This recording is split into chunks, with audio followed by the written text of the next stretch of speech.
Сайн байцгаана уу. За ингээд Баян-Хонгор аймгийн одоо ерөнхий боловсролын сургуулийг 1996 онд төгссөн төгсөгчдийн 30 жилийн энэ жил дохиож байна. Би Баян-Хонгор сумын сурагч Баяр Магнаа байна. Та бүхэнд энэ сайхан өдрийн мэндийг өргөн дэвшүүлье. Баянцхан сумын ерөнхий боловсролын сургуулийн сурагч Нандин Цэцэг байна. Баяндөр сумын сурагч Болгор Чимэг байна. Бууцхан сумын сурагч Тэнгис байна. За ингээд 2026 оны 6 сарын 19-ноос 21-ний хооронд болох 96 оны төгсөгчдийн 30 жилийн ойн баярт бүх сурагчдыгаа хүрэлцэн ирэхийг урьж байна. За сайн байцгаана уу. Бид 1996 оны Баян-Хонгор аймгийн 1-р 10 жилийн төгсөгчд байна. 10 ангийн сурагч Эрдэнэ ол байна. 12 ангийн сурагч Батсангал байна. 10 ангийн сурагч Цэрмаа байна. 10 ангийн сурагч Сэрод байна. 2026 оны 6 сарын 19-ноос 21-ний хооронд болох 30 жилийн арга хэмжээнд бид нэгдэж байна. Та бүхнийг урьж байна.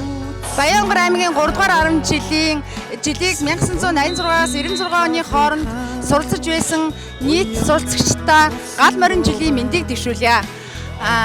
Улаанбаатар хотноо бидний 30 жилийн 6 сарын 19-ноос 21-ний хооронд болох гэж байгаа тул та бүхнийг хүрэлцэн ирэхийг урьж байна.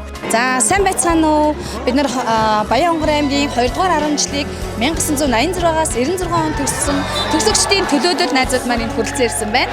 За тэгээд 6 сарын 19-ноос 21-ний өдөр болох 30 жилийн ойн арга хэмжээнд та бүхэн бүгдээрөө ирж хүүхэд наснаа дурсаж мартагчгүй сайхан дурсан чүгтээхийг бид нар та бүхнийг өргөн дэлгэр оролцохыг урьж байна. Сайн байцгаана уу. 86-аас 96 оны Жинс сумын төгсөлтийнхэн байна. 30 жилийн ойн баяртаа найзуудыгаа хүүхэд насаа дурсан хүрэлцэн ирэхийг урьж байна.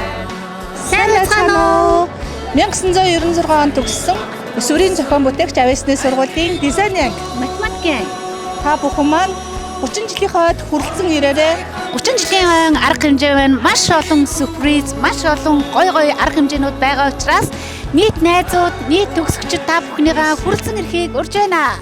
Дурсамж дөрөв өдрүүдийг хамтдаа өнгөрүүлье. Монгол 96 төрийн бас байгууллагын 3 дахь жилдээ зохион байгуулж байгаа спорт арга хэмжээнд манай Баян-Хонгор аймгийн баг бүртгэн бол одоо маш их чармаалттай оролцож 3 дахь жилдээ оролцож байна. Энэ хүрэлцэн ирж бас энэ том төрийн бас байгуулагдсан нэг эдис болж Баян-Хонгор аймгаа төлөөж оролцож байгаа тамирчид найзууд хөгжөөн дэмжиж ирсэн бас найзуудаа маш их баярлалаа. Та бүгдээ сайн сайхан өсгөө. Тэгээ бид нар энэ жил 30 жилийн ойн арга хэмжээг төлөвлөж байна. Дурсамж дүүрэн 30 жил харуулсан сум шиг өнгөрч байна найзуудаа. Тэгээ энэ жил гал морин жил гарч байна. Бид нэр их цог залбоо өрөөж байна. Тэгэхээр цөмөрөө энэ жил тэмцээн уралдаандаа сайхан оролцоод 30 жилийн ойн арга хэмжээг хамтраад сайхан зохион байгуулцгаая. 6 сарын 19-ний өдөр бид нэр Чингис хаан чөчөд бодол захиалга өгсөн байгаа. 19-20-21-нд амралтын газар нь тэрэлж байгалийн нууц ресорт гэдэг амралтын баазад нэгдсэн арга хэмжээ болно. Тэгээд энэ нэгдсэн арга хэмжээнд цөмөрөө тал бүрээсээ хүчин чармаалт гаргаад хамтаа сайхан дурсамж бүтээе.